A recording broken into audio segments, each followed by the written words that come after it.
Indie music. Fact? Fiction? Who really knows?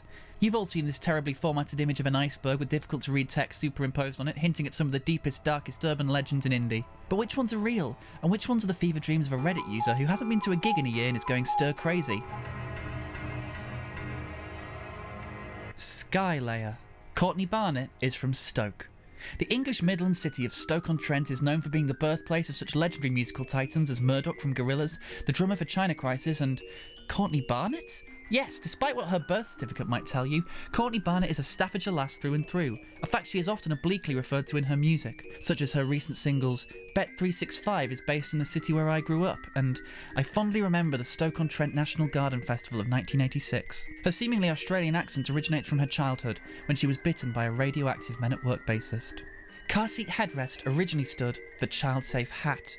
This one's pretty simple. Before settling on the name Car Seat Headrest, Will Toledo originally named his band Child Safe Hat, to highlight the sheer dangers associated with most modern headwear that makes them completely unsuitable for children. However, he changed the name when Bailey Hats threatened to sue him for slander, shortly following the release of their revolutionary hat without spikes on the inside.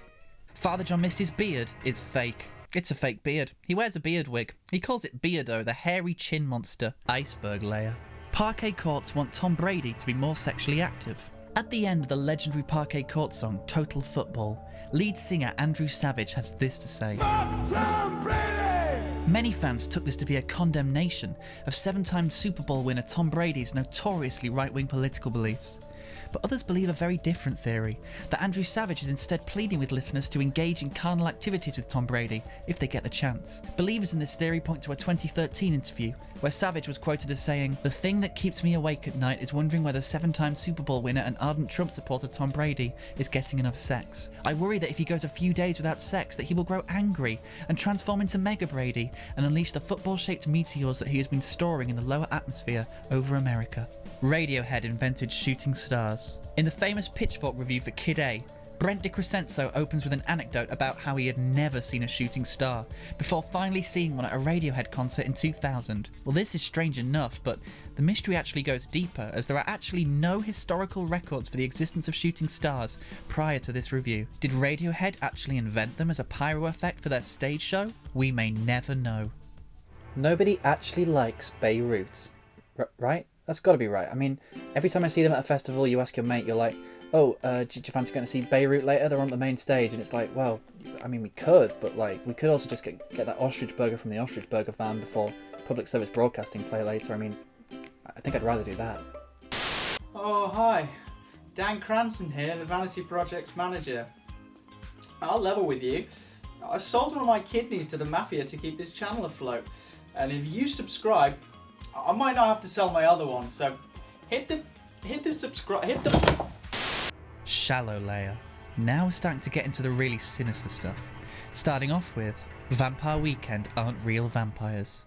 Despite being heralded on their 2008 debut for being the first indie band entirely made up of vampires, many of their fans believe to this day that Ezra and the boys are actually normal New Yorkers, merely pretending to be vampires for clout. While this theory has been derided as baseless and even offensive to the band and to vampires, there are some who swear to this day that the references in their lyrics to draining bodies of blood and not being able to see themselves in mirrors for some reason are all for show. Weezer haven't actually made a bad album. Always singer proposes to Archduke Franz Ferdinand. This Canadian indie rock band's early hit Archie Marry Me sees singer Molly Rankin propositioning a mysterious Archie. Today, most fans agree that the Archie in question is Archduke Franz Ferdinand, the Austrian prince whose assassination set off the chain of events that led to the First World War. Believers in this theory point to key lyrics in their follow-up single, Archie, my husband, please don't visit Sarajevo on the 28th of June 1914, as further evidence for this theory.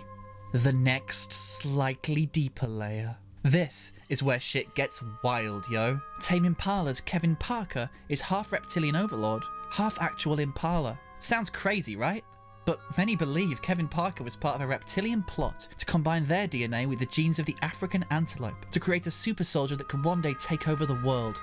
Or at the very least the psychedelic rock scene of Australia. But this seems to be debunked, as in a 2017 interview, Kevin Parker himself fervently denied these claims, before shedding his skin and prancing back into the Tanzanian savannah. LCD Sound System's James Murphy didn't actually play Daft Punk for the rock kids at CBGB's, and everybody didn't think he was crazy, and we don't all know, and he wasn't there. Not much to expand on that one really, it kind of speaks for itself. An even deeper layer. It actually gets pretty dark here, so those of a nervous disposition should probably click off now. Phoebe Bridgers was the mastermind of the Manhattan Project. Despite being known today for her refreshing mix of folk and indie rock, some suspect this beloved singer-songwriter may have had a more radioactive past, being at least partially responsible for the development of the nuclear weapons that were dropped on Hiroshima and Nagasaki in 1945. Conspiracy theorists point to her 2020 album, Punisher, itself said to be a reference to the original codename for the project. They also point to the lyrics of the album's lead single, Kyoto, where Phoebe Bridgers sings, "Day off in Kyoto, got bored in the temple. Of course, this temple wouldn't exist anymore if I'd ordered the nuclear bombs to be dropped on Kyoto and not Hiroshima and Nagasaki." Sufjan Stevens is the Antichrist. Despite his benevolent appearances, many fans think that, no, I can't do this one, not my boy Sufi. Oh, look at his cute little face and those precious wings. He's a precious boy and also my son. He's not the Antichrist. Don't do that to me. The very, very deep layer.